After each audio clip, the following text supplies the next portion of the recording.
Jr., président des États-Unis d'Amérique.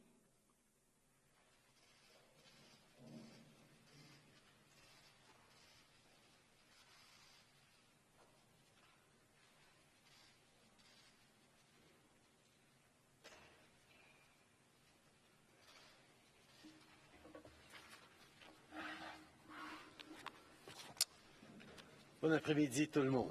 Good afternoon, It is a real everyone. pleasure to welcome my friend, President Biden, Joe, to Canada this week. We had the opportunity to discuss the progress made under the February 2021 roadmap for renewed U.S.-Canada partnership, a plan our countries put forward a month after the President was sworn in. Aujourd'hui, avec le Président Biden, Today, on a avancé sur with President plusieurs dossiers Biden, importants. we've made progress on J'aimerais parler several plus important particulièrement de files, and certaines I'd de like nos to priorités mention communes. some of our common Faire croître la priorities: classe moyenne, growing the renforcer middle class, l'économie et rendre la strengthening vie the plus economy, abordable pour les making gens, life more lutter affordable contre for les people, changements climatiques fighting et climate protéger change l'environnement, and protecting the et environment, protéger nos citoyens et protecting nos our valeurs. citizens and our values. In this serious time, with all the challenges we face, we're doubling down on our partnership and on our friendship. As I said earlier today, economic policy, climate policy, and security policy aren't just connected, they're one and the same. Both the President and I agree on this, and that's why we launched a joint energy transformation task force that will accelerate our work on clean energy and clean tech. This will include securing and strengthening electric vehicle and critical mineral supply chains and other areas to advance our collective energy security. Of course, an integrated approach means creating good middle-class jobs for workers on both sides of the border, and it will make our collective economic growth stronger and more resilient. Securing and developing critical mineral supply chains is essential to making things like batteries, computers, phones, and semiconductors. Le Canada et les États-Unis ont convenu de mettre en place un Canada and the corridor United States have agreed to transfrontalier put in pour la force fabrication de a semi-conducteurs.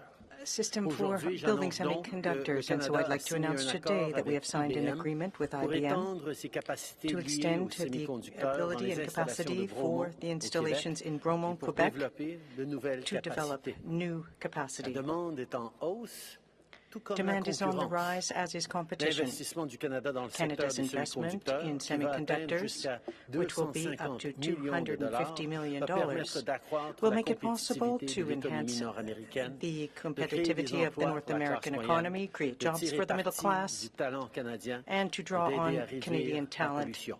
in addition to reducing pollution. In addition to cutting pollution and fighting climate change, the President and I also worked on protecting more nature as well.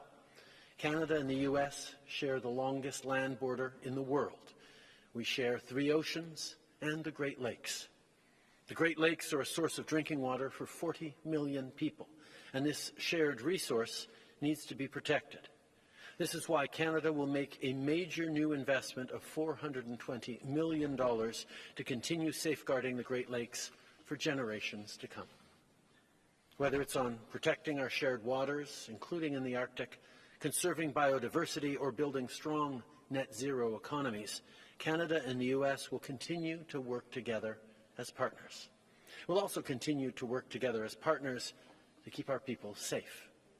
Keeping people safe also includes keeping asylum seekers safe, keeping our borders secure, and keeping our immigration system strong. Both of our countries believe in safe, fair, and orderly migration, refugee protection, and border security.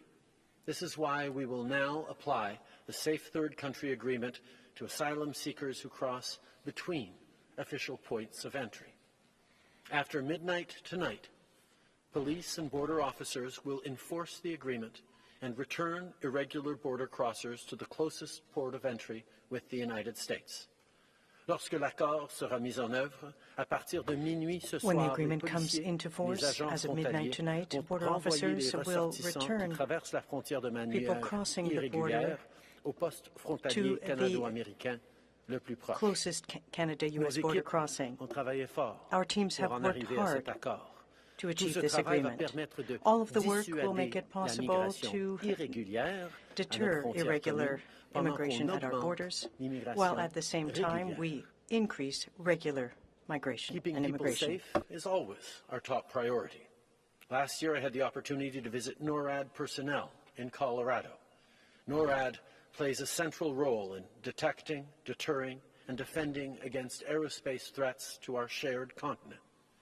NORAD has protected North America for over 60 years, and we're continuing our work to meet the evolving security challenges we face today. Canada is making major investments to modernize surveillance systems. And on top of that, we will invest to modernize and build new infrastructure to support the arrival of our 88 new F-35 fighter jets so that, most importantly, we can support our men and women in uniform who keep us safe. This bolsters Canada's defence abilities for the coming decades. Of course, protecting our countries also means continuing our work to make our borders more secure and keep people safe. The opioid overdose crisis is having devastating consequences in our communities. We're going to disrupt the cross-border movement of chemicals used in the illegal production of fentanyl. Canada and the United States will build a global coalition against synthetic drugs. We must stop the traffic of synthetic opioids while at the same time focusing on a public health response. If we want to keep Canadians and Americans safe at home, we have to continue defending our values around the world. Values like democracy, the rule of law, and respect for the international rules-based order.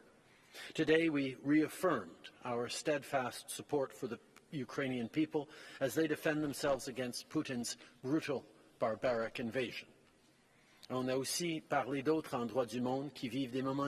also talked about other parts of the world that are experiencing difficulties, like Haiti. As I said, Canada will keep Haiti in the heart of the solution for resolving this crisis. Today I'm announcing that Canada will invest an additional $100 million to provide better police support to the National Police Force in Haiti. We will also impose additional sanctions on 2 other members of the Haitian elite who are benefiting from insecurity and violence. We are determined to increase international support for Haiti, including through humanitarian assistance. President Biden and I had very productive meetings. As I said a little earlier, our economic measures are also climate measures, security measures. The President recognizes the importance of acting on all of these fronts. President, last time we stood together in this very room, you were the outgoing Vice President, and we were embarking upon some challenging times in our relationship as a country, as 2 friends and countries. I have to say, through our conversations back then, through the work we've been able to do over these past 2 years, it has truly been an honor to be able to work with you for the benefit of Canadians and Americans, but also to continue to have a positive impact on the world in a very uncertain time. Your speech in Parliament a few minutes ago was filled with optimism grounded in a deep faith in people, in the character of the citizens we serve, and their ability to step up and meet the challenges before us.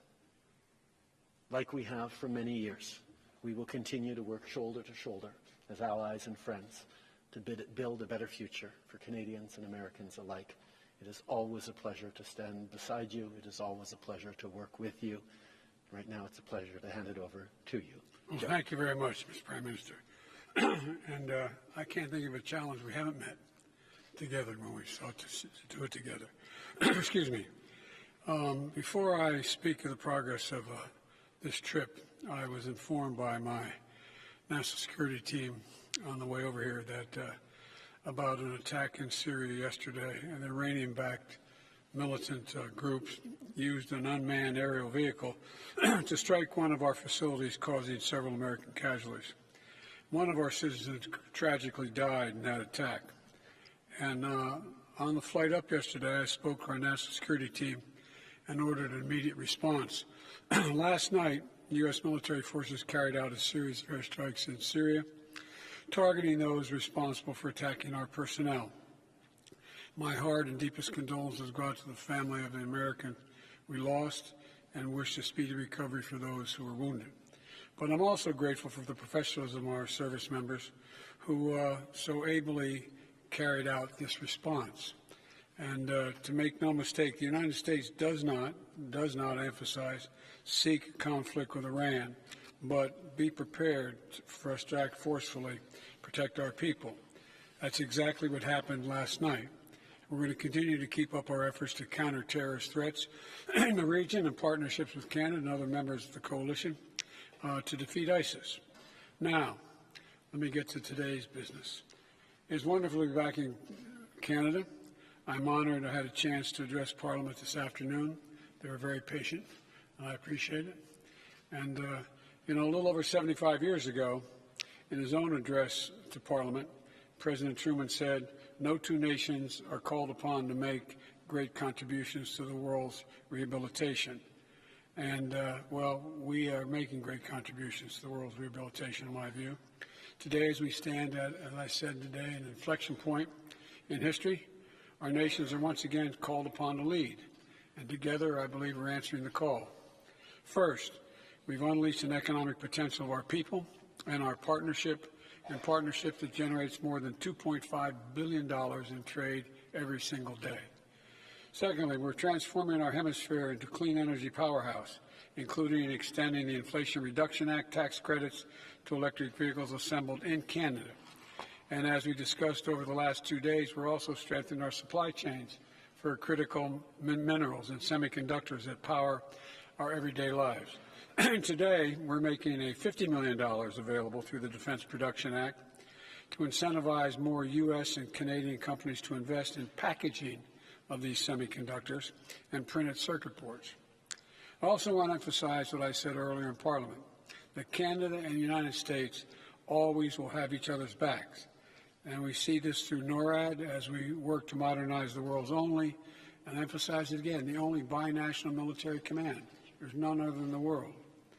And we see it through NATO, where we're ensuring that we can meet any threat. And over the last year, we've seen it through our strong and unified support for the brave people of Ukraine, to which the Prime Minister spoke so masterfully today in Parliament, and stepping up to provide critical humanitarian aid as well as security assistance, and for Canada's embrace of Ukrainian refugees. And as we head to the second year of Russia's brutal invasion, our unity is not going to break. We're going to keep the pressure on Putin through our historic sanctions and tariffs, and we're going to continue to provide Ukraine with training, equipment, humanitarian assistance it needs, and to defend itself against Russian aggression. And finally, as we deepen the global cooperation, we're also exploring our regional collaboration. As we discussed today, we're doubling down on our work to disrupt synthetic drugs, which have claimed too many American and Canadian lives.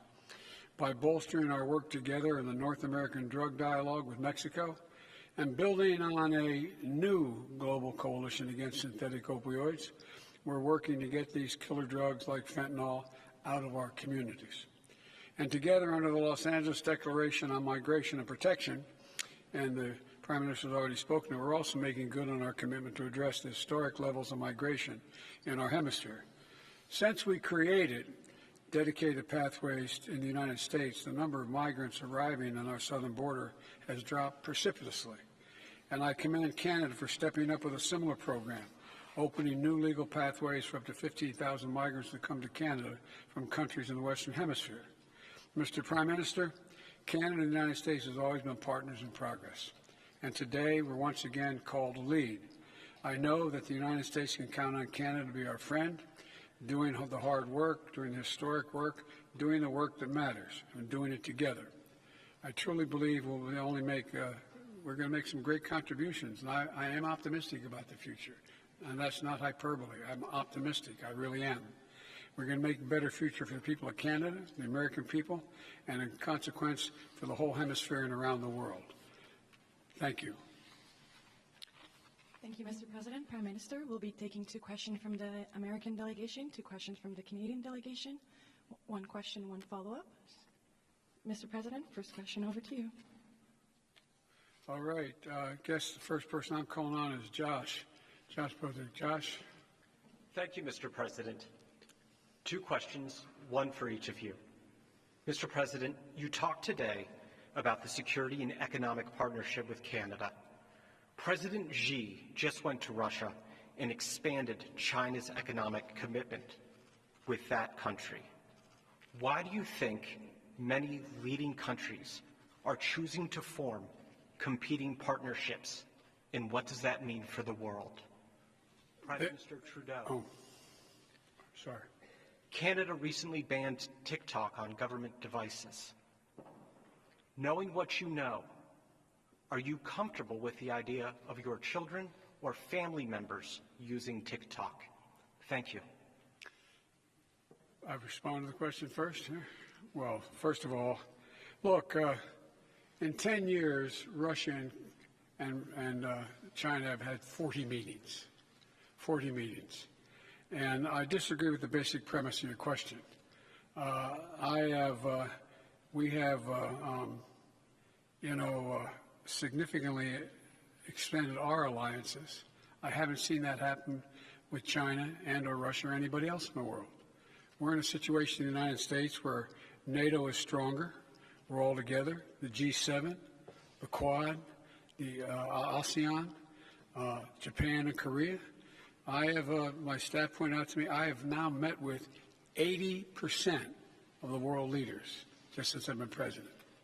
We're the ones expanding the alliances. The opposition is not. Name for me where that's going. And tell me what I don't mean literally that, but rhetorically. Tell me how, in fact, you see a circumstance where China has made some significant commitment to Russia. And what commitment can they make? Economically.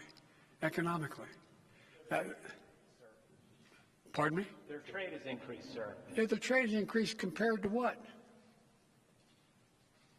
Look, I don't take China lightly. I don't take Russia lightly. But I think we vastly exaggerate. I've been hearing now for the past 3 months about China is going to provide significant weapons to Russia, and they're going to. They've all been talking about that. They haven't yet. Doesn't mean they won't, but they haven't yet. And if anything's happened, the West has coalesced significantly more. How about the Quad? How about Japan and the United States and South Korea? How about what we've done in terms of AUKUS? How about so I just want to put it in perspective. I don't take it lightly what China, and Russia are doing, and it could get significantly worse. But let's put it in perspective. We are uniting coalitions. We, the United States and Canada. On TikTok, we made a similar decision to the American government and others when we said that we do not feel that the security profile is safe for government-issued phones. There are concerns around privacy and security, and that is why we have banned TikTok from government-issued phones.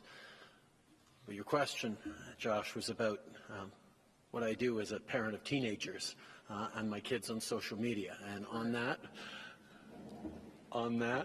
I am obviously concerned with their privacy and their security, which is why I'm glad that on their phones that happen to be issued by the government, they no longer access TikTok.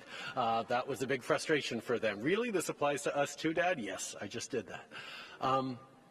But I think as parents, we are understanding, particularly of teenagers, just how much of our kids' lives are lived online and how much they are impacted not just by influence the way their friends are and peer pressure that all of us went through as teenagers, but a degree of misinformation, disinformation, and malicious activity that is allowed for by incredible advances in technology that we are benefiting from in so many different ways. As governments, we have to make sure we're doing what we can to keep people safe in the public square, making sure we're pushing back against hate speech and incitations to violence online, and we're carefully calibrating legislation to do that. As a parent, I spend a lot of time talking to my kids about what's online and how they should try and go outside and play a little more sports and not get so wrapped up in their phones. And we're going to continue to do that. Our concerns around TikTok are around security and access to information that the Chinese government could have to government phones. It's just a personal side benefit that my kids can't use TikTok anymore that I recommend everyone to use my encouragement to try and do. Merci. On va prendre maintenant la question canadienne. Christian Noël de Radio-Canada. We'll now go to a Canadian question. Christian Noël. Bonjour, Monsieur Trudeau, bonjour. Good afternoon, Mr. President. Good afternoon, Mr. Prime Minister. I'd like to ask a question about Roxham Road. The agreement has been ready for a year. Why did you wait so long? And for the 15,000 migrants that Canada will welcome, why so few? What have we offered to the U.S. in exchange? Thank you, Christian. We've known for a long time, theoretically, what modernization needed to be made to the Roxham Road, to the agreement. We couldn't simply shut down Roxham Road and hope that everything would resolve itself, because we would have had problems. The border is very long. People would have looked for other places to cross. And so that's why we chose to modernize the Safe Third Country Agreement so that someone who attempts to cross between official crossings will be subject to the principle, the same principle as someone who should seek asylum in the first safe country they arrive at. Now, for people who are coming from the U.S., that is where they should be asylum seekers. Using this means of uniformly applying the agreement, which we knew theoretically would be the solution, but it takes complex processes to manage the border. It took months before we could move forward with the announcement. But by doing so, we protected the integrity of the system, and we're also continuing to live up to our obligations with respect to asylum seekers. At the same time, we continue to be open to regular migrants, and we will increase the number of asylum seekers who we accept from the hemisphere, the Western Hemisphere, in order to compensate for closing these irregular crossings. Thank you. Mr. President, this question is for you, but Monsieur Trudeau, sentez-vous bien libre de répondre aussi. Please feel free, Mr. Trudeau, to answer as well. Monsieur le Président, êtes-vous déçu que le Canada Are you disappointed that Canada is not part or hasn't taken a bigger role in the multilateral forces in Haiti? And what would you like Canada to do more in addition to the $100 million announced today? Well, no, I'm not disappointed. Look, this is a very, very difficult circumstance. The idea of how do we deal with what's going on in Haiti, where gangs have essentially taken the place of the government, in effect. They rule the roost, as the saying goes. And so I think that what the Prime Minister has spoken about makes a lot of sense. The biggest thing we could do, and it's going to take time, is to increase the prospect of the police departments in Haiti having the capacity to deal with the problems they face. And that is going to take a little bit of time. We also are looking at whether or not the international community through the United Nations could play a larger role in this event, in this circumstance. But there is no question that there is a real, genuine concern, because there are several million people in Haiti, and the diaspora could cause some real, how can I say it, confusion in the Western Hemisphere. And so, But I think that what the Prime Minister is suggesting, and we are as well going to be contributing, to see if we can both increase the efficiency and capacity of the training and the methods used by the police department, as well as seeing if we can engage other people in the hemisphere, which we've been talking to, and they're prepared to do some. So it's a work in progress. Depuis 30 ans, les pays For occidentaux 30 sont engagés en years, Haïti Western pour countries essayer have been d'aider, involved in Haiti stabiliser, to try to redonner stabilize the country, du lustre à la perle des Antilles. to La try to réalité, c'est help qu'on the Pearl est of en the train encore de voir une Antilles, and situation the situation atroce qui impacte à tous les jours la vie, la atrocious. sécurité du peuple haïtien. Nous nous It's devons affecting the d'agir, mais security nous devons of the people of d'agir Haiti. de We façon must take action, à garder le peuple haïtien au and centre we must de keep la sécurité the et Haitian des people institutions que nous allons et nous devons rebâtir. in the approach C'est pour ça que notre that we approche, build for security, sur laquelle on travaille and main dans la main that's avec les why the Américains, approach that we are working est tout on with d'abord the de U.S. renforcer la capacité de involves la police nationale strengthening the haïtienne capacity of the Haitian d'amener National un peu Police, plus de stabilité, de paix, de sécurité bringing more dans peace les and rues de security and Port-au-Prince. stability. C'est pas pour demain.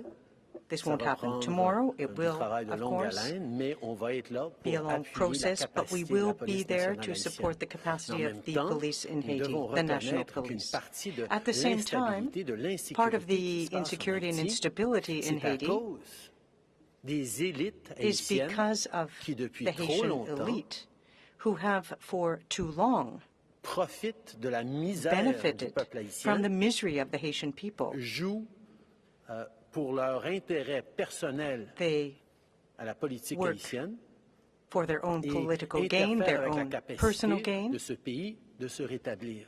and this has C'est pour ça que prevented nous the allons de country l'avant from avec des recovering, sanctions. and that's why Nous we're allons proceeding with continuer de sanctions. We will travailler pour mettre de la continue pression sur to les élites bring pressure et to la bear classe on the politique elite, haïtienne the political class in pour Haiti, être responsables to hold them pour une fois non accountable de la détresse du peuple haïtien, for the distress du facing the bien-être Haitian du people, peuple but haïtien. to Et hold sur them cela, nous accountable allons for continuer de travailler ensuring ensemble. their well-being. We're going to continue to Nous work comprenons together. très bien We fully à quel understand point c'est une tâche importante et how énorme. important this task is. Mr. President, over to you. Can I follow up with one point on Haiti? And that is that any decision about military force, which it's often raised, we think would have to be done in consultation with the United Nations and with the Haitian government. And so that is not off the table, but that is not in play at the moment. I'm sorry. Over to you for the question, Mr. President. Jordan, you have a question? Thank you, Mr. President. Some on Wall Street have expressed frustration that it's unclear what more your administration is willing to do to resolve the banking crisis. The markets have remained in turmoil. So how confident are you that the problem is contained? And if it spreads, what measures such as guaranteeing more deposits are you willing or not willing to take? First of all, have you ever known Wall Street not in consternation? Number one. Look, I think we've done a pretty damn good job. People's savings are secure, and even those beyond the $250,000, the FDIC is guaranteeing them that the American taxpayer is not going to have to pay a penny. The banks are in pretty good shape. What's going on in Europe is a direct consequence of what's happening in the United States. And what we would do is, if we find that is more instability than appears, we'd be in a position to have the FDIC use the power it has to guarantee those loans above 250, like they did already. And so I think it's going to take a little while for things to just calm down. But I don't see anything that's on the horizon that's about to explode. But I do understand there's an unease about this.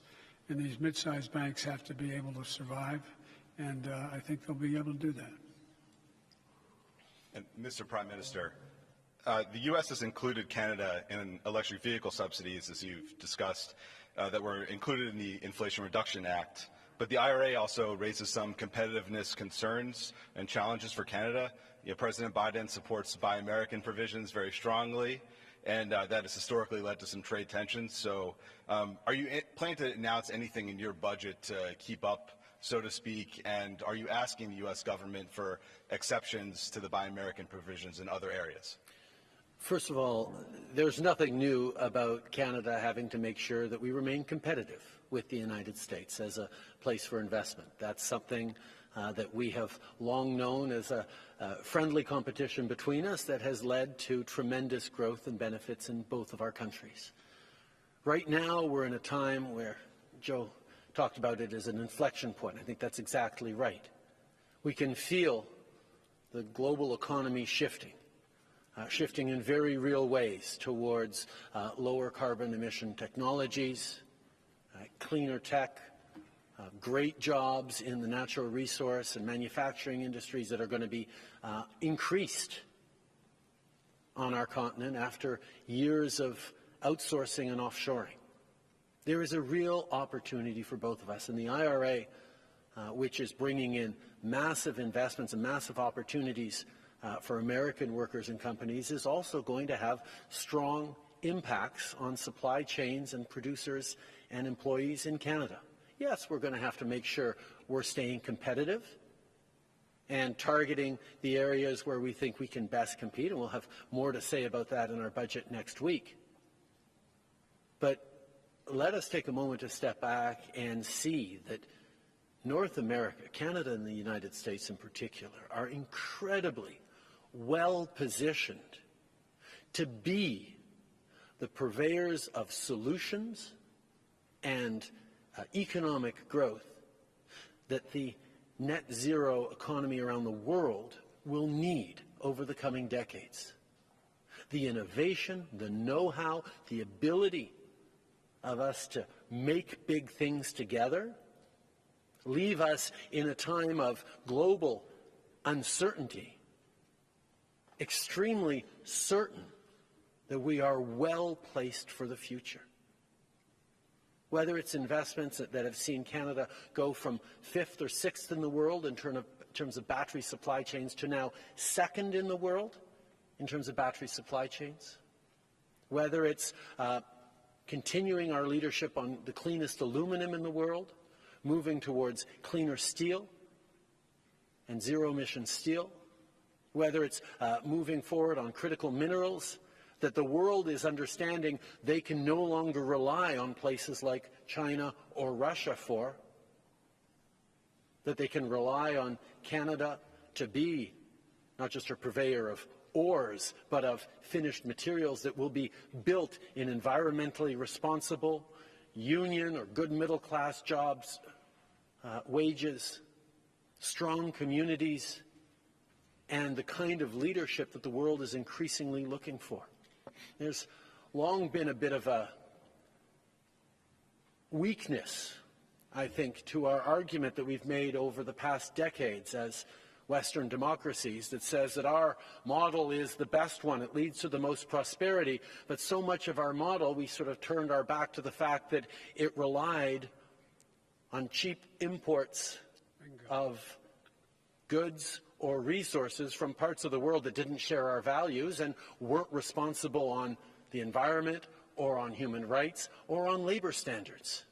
And what we are doing right now is showing that we can and will build resilient supply chains between us and with friends around the world that adhere every step of the way to the values that we live by, that make sure that there are good jobs for workers in communities, urban and rural, right across our continent. There are good careers for kids long into the future, not in spite of a changing world, but because of that changing world, and how well we are positioned to see the future and meet the future. That's why it's so exciting to be able to work alongside Joe in these challenging times, where we know we are better positioned than just about anyone else, and those friends of ours who share our values and our democracies around the world will benefit from the strength and the relations they have with us, and those who choose to continue to turn their backs on the environment, on human rights, on the values of freedom and dignity for all, will increasingly not be able to benefit from the growth that our societies, that our communities are creating every single day. And by the way, we each have what the other needs. We each have what the other needs. The idea that somehow Canada is somehow put at a disadvantage because we're going to probably be investing billions of dollars in their ability to package what is coming out of the semiconductor area. I don't get it. How does that in any way do anything other than hire and bring billions of dollars into Canada? I also don't understand how, when we talk about it, we greatly need Canada in terms of the minerals that are needed. Well, you guys, we don't have the minerals to mine. You can mine them. You don't want to produce, turn them into product. We do. I mean, I'm a little confused, at least thus far, on why this is a disadvantage for Canada and the United States. I think we each have what the other needs. And let me conclude by saying, when I started talking about we're going to build our economies from the middle out and the bottom up, not the top down, I was being literal. Because what happened is, if you think about it, in Democrat and Republican administrations beginning over 30 years ago or more in the United States, corporate America decided that they're going to do is they're going to export jobs and import product because there's cheaper labor. Well, guess what? Now we are making sure they import jobs here, and we export product. Canada's doing the same thing. So this is a real shift in the world economy in terms of what we're prepared to do.